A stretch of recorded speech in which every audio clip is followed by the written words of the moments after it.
नमस्कार, आप देख रहे हैं हिंद आवाज मीडिया और मैं हूं आपके साथ वैशाली। आइए रुक करते हैं आज की खास खबर पर।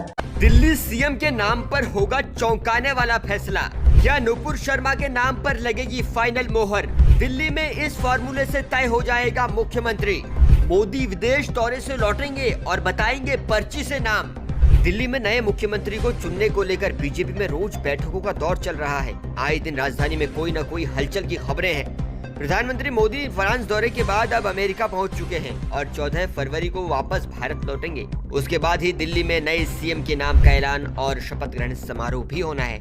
लेकिन उससे पहले सियासी गलियारों में दिल्ली सीएम के लिए कई नामों की चर्चाएं होने लग गई हैं। खुद गृह मंत्री अमित शाह और जेपी नड्डा एक एक विधायकों से मिलकर उनकी राय जान चुके हैं। लेकिन हरी झंडी तो सीएम के नाम पर मोदी और शाह ही देंगे। बीजेपी ने दिल्ली में 28 साल बाद सरकार बनाई है। वो 48 सीट पर जीतकर राजधानी की सत्ता में आई है। अब ऐसे में बीजेपी उन राज्यों की रणनीति क्या दिल्ली में भी सेट करेगी, ये एक सवाल है। दूसरा, जैसे बीजेपी ने मध्य प्रदेश, छत्तीसगढ़, राजस्थान में सरप्राइज सीएम का चेहरा सामने रखा था, क्या उसी फॉर्मूले का इस्तेमाल वो दिल्ली में भी कर सकती है? इस पर वरिष्ठ पत्रकार अवधेश कुमार कहते हैं, बीजेपी 28 साल बाद दिल्ली की सत्ता में आई है। वो पूरी तसल्ली से रणनीति के साथ सभी वर्गों को साधते हुए दिल्ली सीएम के नाम का ऐलान करेगी। पीएम के विदेश दौरे से लौटने के साथ दिल्ली सीएम का नाम का पता भी चल जाएगा।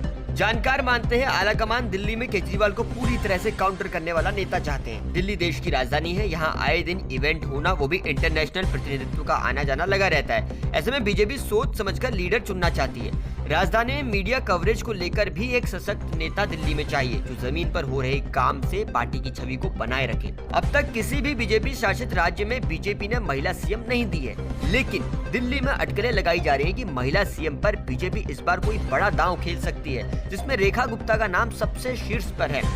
रेखा गुप्ता दिल्ली छात्र संघ में एक्टिव रह चुकी हैं। व्यापारिक संगठनों में उनकी अच्छी पैठ दिखती है। जमीन पर उनकी लोकप्रियता भी अच्छी है और संघ से उनका पुराना नाता जुड़ा हुआ है। तो ऐसे में अब समीकरण ये बताते हैं कि बीजेपी दिल्ली से कोई मैसेज भी दे सकती है, ताकि अगले चुनावों को लेकर सियासी समीकरण को साधा जा सके। महिला चेहरे की बात जब आई तो नुपुर शर्मा का नाम भी उछलने लगा। इस पर वरिष्ठ पत्रकार अवधेश कुमार से बातचीत करते हुए वो बताते हैं, नुपुर शर्मा को सीएम बनाना बीजेपी के हित में नहीं है। अगर उन्हें राजनीति में लाना भी हो तो बीजेपी उन पर अभी इतना बड़ा दांव नहीं लगाएगी। आपको बता दें, नुपुर शर्मा ने बीते कुछ साल पहले मोहम्मद पैगंबर को लेकर एक बयान दिया था, जिसके बाद इंटरनेशनल मीडिया में भारत की तरफ से इस बयान को इस्लाम विरोधी बताया गया और ऐसे में भारत सरकार को नुपुर शर्मा के इस बयान को काउंटर करने में बहुत कंट्रोवर्सी का सामना भी करना पड़ा। नुपुर शर्मा बीजेपी की प्रवक्ता रह चुकी हैं, केजरीवाल के खिलाफ चुनाव लड़ भी चुकी है। रविवार को संभव है कि बीजेपी भाजपा विधायक दल की बैठक होगी और दिल्ली सीएम की तस्वीर भी क्लियर हो जाएगी। मुख्यमंत्री पद के दावेदारों में कई भाजपा विधायकों के नामों की चर्चा है। इसमें प्रवेश वर्मा का नाम सबसे पहले शामिल है, जिन्होंने नई दिल्ली सीट से आम आदमी पार्टी के प्रमुख अरविंद केजरीवाल को हराया है। इसके अलावा मनजिंदर सिंह सिरसा, रेखा गुप्ता जैसे कई वरिष्ठ नेताओं के नाम भी मुख्यमंत्री पद की दौड़ में शामिल बताए जा रहे हैं। दिल्ली में नई सरकार गठित होने से पहले यमुना शुद्धिकरण पर काम भी शुरू हो गया है। भाजपा की दिल्ली सरकार का पूरा जोर अब दिल्ली की यमुना नदी को साफ करने में दिख रहा है।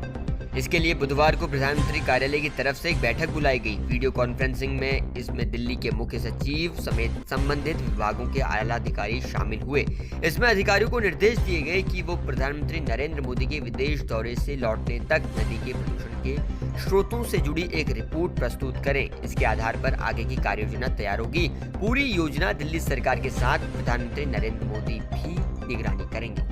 दिल्ली के सीएम के नाम पर फैसला भाजपा विधायक दल सर्वसम्मति और भाजपा के केंद्रीय नेतृत्व की सहमति से होगा। माना जा रहा है कि प्रधानमंत्री नरेंद्र मोदी 14 फरवरी को विदेश यात्रा से लौटने के बाद ही दिल्ली के नए मुख्यमंत्री का चयन भी करेंगे। भाजपा इस बार भी बिना कोई चेहरा घोषित किए विधानसभा चुनाव में उतरी थी। दिल्ली में 70 सदस्यीय विधानसभा के लिए हुए चुनाव में भाजपा ने 48 सीट पर जीत दर्ज की, जबकि आम आदमी पार्टी को सिर्फ 22 सीटें मिली और कांग्रेस 2015 और 2020 के बाद एक बार से अपना खाता नहीं खोल पाई। किसे बनाया जा सकता है दिल्ली का सीएम? आप हमें कमेंट सेक्शन में लिखकर बताइएगा।